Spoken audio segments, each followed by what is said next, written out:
You know what sound that is, folks. You betcha. That's another Noon Whistle. I'm Chris Trottier. And I'm John Anselm. Welcome back, Chris. Good to have you back. Today we have digital marketing coordinator Ryan Marx and Elkhorn guy with us all the way from Cleveland, Ohio. Welcome, Ryan. Thanks, guys. It's a pleasure to be here. Class of 2018, right? Yes, class of 2018. Was that your last year? No. I had two more after you. You had two more. But I don't. But 18's the most memorable. I bet we were a rowdy bunch. You were a rowdy bunch. We had some good ones in there. That was a great year. Where are you at today, Ryan? Where are you sitting here? I am at the Cleveland Browns training facility or cross country mortgage campus in Berea. It's about 20 minutes south of downtown Cleveland. So this is basically for Packer fans. This is our Don Hudson Center. So this is where all of our training fields are, our training facilities, weight rooms, and this is where our headquarters are located. We do not work at the stadium like other teams do. So this is our kind of command central, if you will. All right. So we want to talk, Chris. We want to talk all things Ryan Marx, all things Cleveland Browns today, right? I think so. I want to hear Ryan's journey from sitting with Coach Handel doing marketing for the athletic department to then being on the 96.1, the Sports Jam, to now working for an NFL franchise. Tell us the journey, Ryan. It's quite a ride. We got time. But don't forget UW-Madison marketing. Yes. Yeah. And a little bit of Oshkosh too. So I was, all the way through high school, I loved sports. Everything sports was kind of my life all the way through. And I just, freshman, sophomore year, junior year, I was trying to kind of looking for a way to channel that energy. And I played sports, but, I kind of wanted to be a part of the event of it. I think that was kind of what I wanted to get at. And one of the things that I kind of started with was radio, TV, film. And I thought, I'd be a sports broadcaster and that would be really fun. And so I asked John Handel if I could join the Sports Jam crew, just sit in the back, just kind of watch a show, see how they do it. And they think it'd be a one-time thing. Well, all of a sudden I'm part of the crew. Like, I don't know how that happened just overnight. They're just like, yeah, just come back next week. And I'm like, you're likable. Really? That's why. Thank you. And Handel needed a buffer with Brownie. So he needed another voice in there. Yeah. And Ryan, you started something though, to kick back to high school. Like, you started something because of the marketing and game day stuff and all that you did back then. That's continued. So John Handel, while he was with me at Sports Jam, and we were really close, he asked me, and he was trying to kind of upgrade our social media presence for the athletic department on across all the channels. And he had a Twitter page, and he kind of did it himself, but he really wanted somebody who was with the students. And he asked me if I'd be interested in doing it, and I said, heck yeah. So I started an Instagram page for us, and I started, making graphics for each game and telling kids where the games are, make it fun, make it creative, start, pumping out theme nights for people. And the kids responded to it. And it was really good. That's why it was really good. Yeah. I appreciate that. And I would sit at the lunch table asking kids, like, what do you want to see? Like, what do you want to do? I'll do it. Like, we have free reign to do basically whatever we want, to an extent. Like, you guys put some guardrails on us, obviously, but it was really fun just to kind of ask people, like, what do you want to see? Like, what do we want to do? So we had, like, I think for Lake Geneva Badger, we did like frat night. Like, we had kids show up in yachting outfits and stuff like that. We did a bunch of whiteouts and blackouts, and everybody wore the same color. Those are really fun. We had one night where everybody dressed in ugly sweaters for Christmas. So all those were really, really fun. And I would show up with my camera and shoot it and just shoot what was happening on the floor in the crowd. And I just posted to social media, and people loved it. People responded to it. And those were some of my favorite memories in high school, were, taking that and running with it. And thank you to, Mr. Trottier and John Handel and Mr. Keel, who was the athletic director at the time, for letting me, take it and run with it and just make it my own, which was so much fun.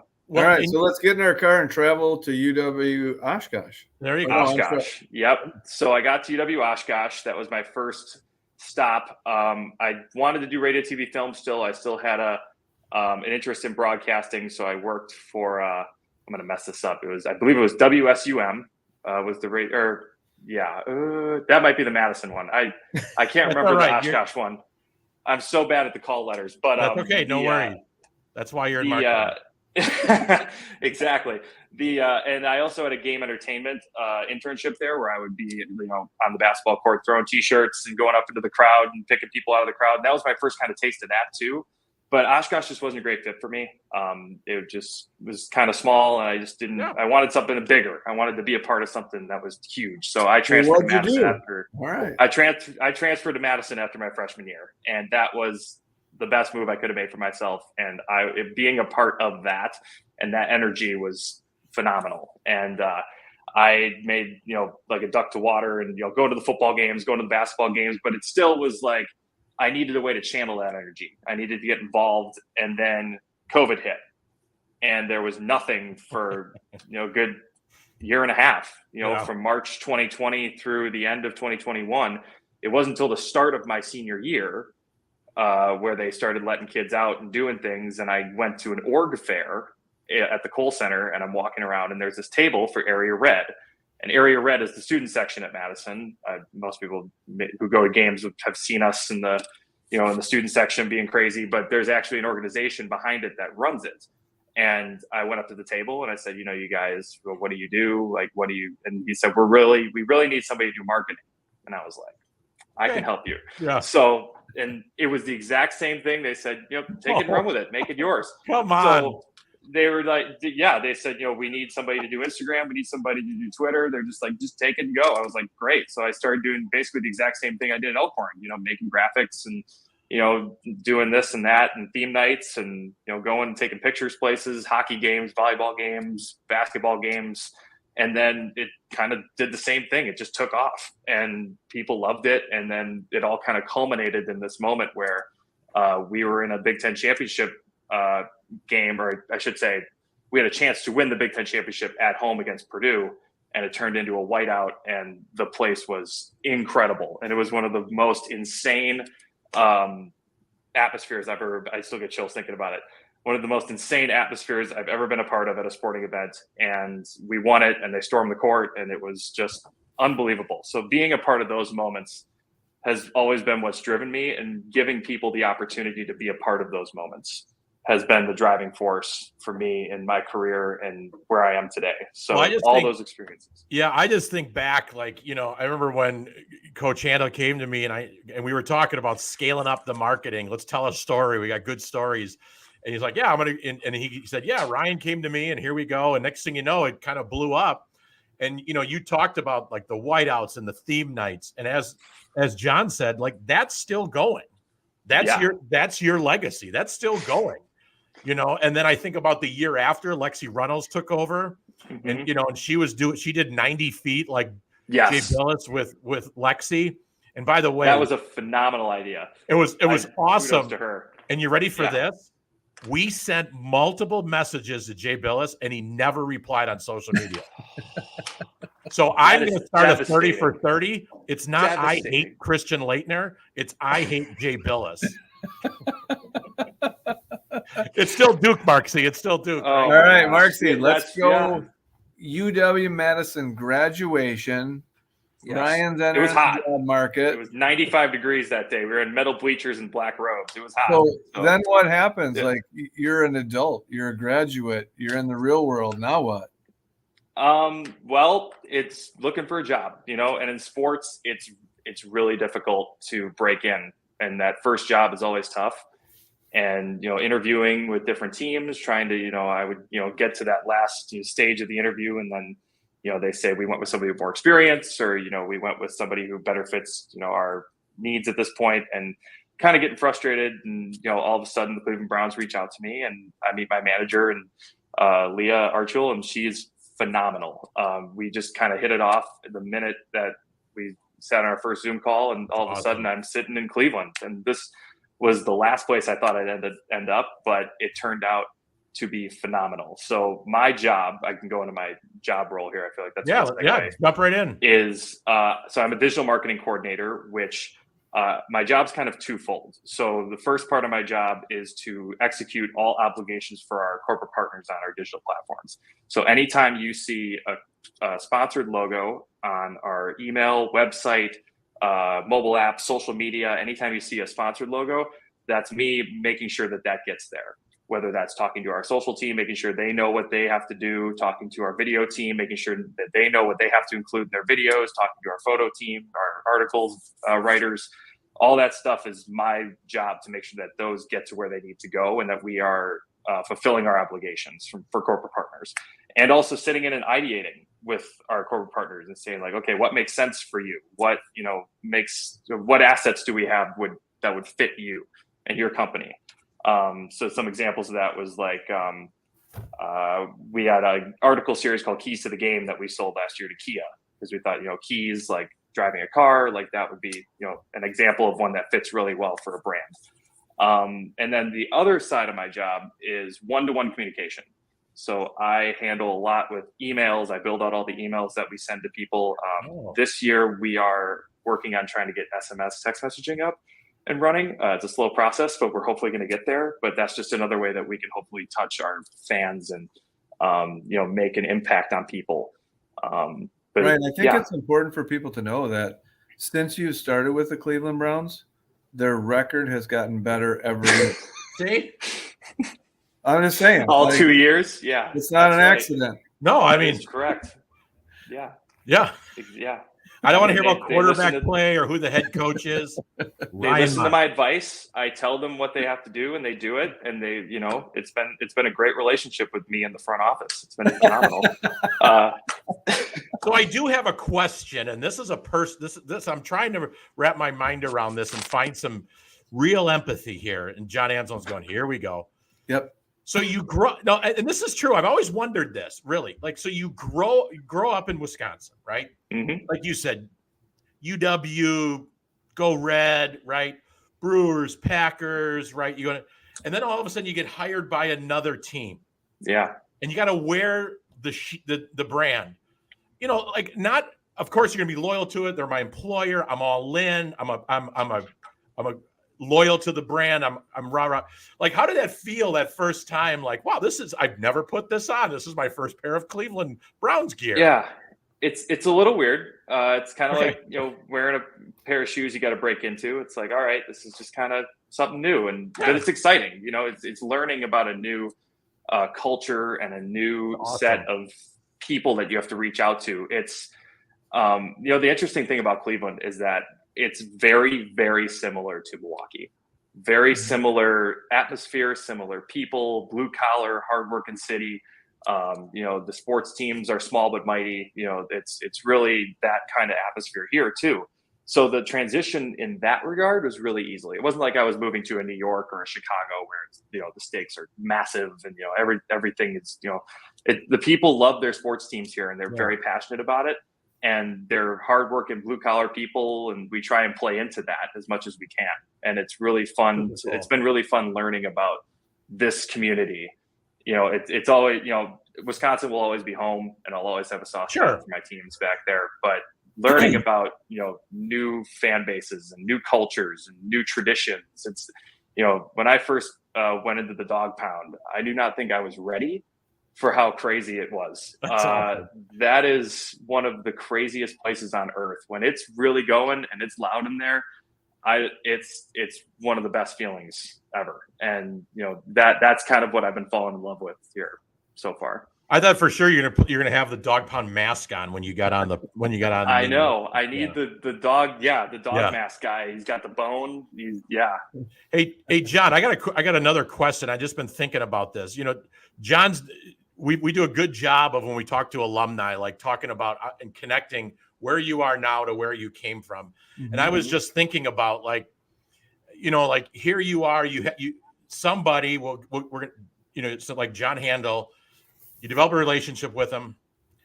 He recognizes your talents, your excitement.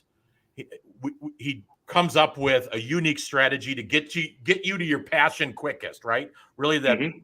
I guess my question would be like, how, when you went through the stages, Oshkosh, UW, and then obviously now working for a professional sports team.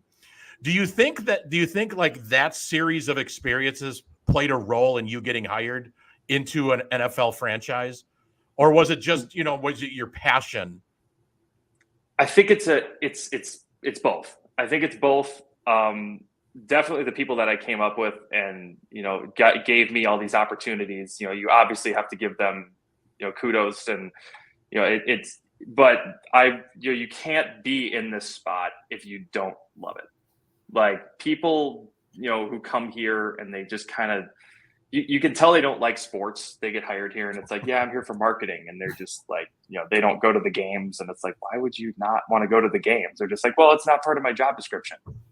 Well, okay. Yeah, well, you're not going to last very long because you're not going to have fun. And, part of having a great job is having fun.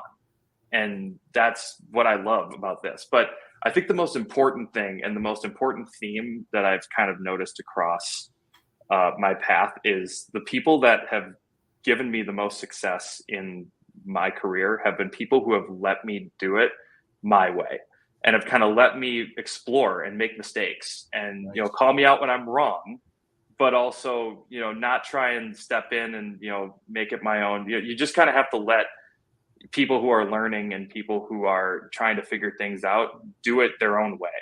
And that's been my boss here with the Browns too. She's just kind of let me, build my own path and kind of blaze my own trail. And it's been fantastic. And we have a good working relationship. And, but yeah, just kind of letting me do my thing. And we eventually figured it out. Now, obviously you guys had to put some guardrails on me, like I said, but it's that's the part of the fun. Like you not have as many as people think, though. What's that? Not as many as people think. No. I mean, there were a couple that I remember there was one post that I was going to post on the Instagram on Elkhorn where it was, I think Delavan hadn't beaten us at home in so many years or so. And we had I think it was like 2006 and we had a Instagram carousel of all the things that hadn't happened since 2006. So like Toy Story 2 was the best movie. Like LeBron James was still in Cleveland the first time. Like it was like one of those like brilliant. John said, you can't post that. And I was like, okay. So like just some guardrails. Mark, you should have asked me. I would have been like, I love it. It's hilarious. I know. So did you know, Chris, that Ryan did an internship here for a summer at Elkhorn Area School District? Yeah. I did. Yeah, I did. And did you know that book of taking care of business, so alumni that have businesses in our school district, all of that formatting and a lot of the work going business to business was done by Ryan? I didn't, and here I've been giving you credit for it. I threw the idea to Ryan, and he was like, "I got it. This will be cool." Yeah, and that was great. And put it together. It was awesome. It was really well done. I still talk about that. That experience was so much fun for me to do because it was giving back to my community. It was, really networking with people, but I got to talk to people that I haven't talked to in years and just going around the community, and half the people I didn't even know had a business. Like, these people from school and, you know them from around town, like, church, or, from community group, or, them from this or that, but you don't know what they do. You don't know what and, meeting these people and talking to them and figuring out what they do for a living was, one of the most fascinating experiences that I had in Elkhorn. And that, I hope that book is, circulates for a while, because there's some great stories in there of different people who had some really successful lives in Elkhorn. So we continue to add to that, but my real question here before we go, I know we're getting close on time, is can you hook us up with Drew Carey? You know what? I will direct you to our fan engagement coordinator. Okay. He is in charge of all the celebrities. I will say we are working right now on a video for schedule release. Schedule release has become a kind of the Super Bowl for social media teams in the NFL. And it's just the amount of resources that have been poured into that from different teams has been incredible. And ours this year, we're hoping, is going to be something really special and something that people in Cleveland particularly, but people everywhere can resonate with. So be on the lookout for that. That'll be between May 8th and 10th. They haven't announced a date yet, but that'll be coming out very soon. That's super cool. Nice. Mm-hmm. All right. Well, we're getting towards the end. I think, John, we should make a trip to Cleveland, man. Don't you think? Like, that would be fun. We could go live, videotape and shadow Ryan and see what it's like. And yeah, I come on down. I'll get you some tickets to go to the game. Yeah, you guys can. That would be the next avenue of our show. Is we need to travel. You guys do remotes? Of course we do. Oh yeah. Yes. Oh yeah. Oh yeah. You guys need a theme song too. Like, do one of you sing? Like, you could do a theme song at the beginning. Oh, I like that. Yeah. Yeah. Okay. Look, you gave us a project. Well, John, you were in a barbershop quartet growing up, so that'll be perfect for you. No, I sang. They told me I was a tenor, that I need to go 10 or 15 miles away. All right. Sounds good. Boo, boo. Yeah. That was a dad joke, Mark. Oh, yeah. All right. Hey, we always do quick thank yous. We're running out of time, but I just want to close. Ryan, thanks for being here, but give a little shout out or thank you to somebody before we close. Yeah, of course. First, I got to start with John Handel. He's the reason I'm here. I always say that. He gave me my first opportunity and got me interested in this, and really gave me the resources and tools and let me, do things my way. And he's always given me the best opportunities that he could possibly give me. So shout out to him. He's always been there for me. Obviously, the Sports Jam guys too. Jeff Brown, Jerry Steltz, Mike Coolidge, the late Bill Blakely. All those guys have been nothing but great to me over the years. Pencil, I'm sorry, I forgot about Pencil. Can't forget about him. As much as we'd like to.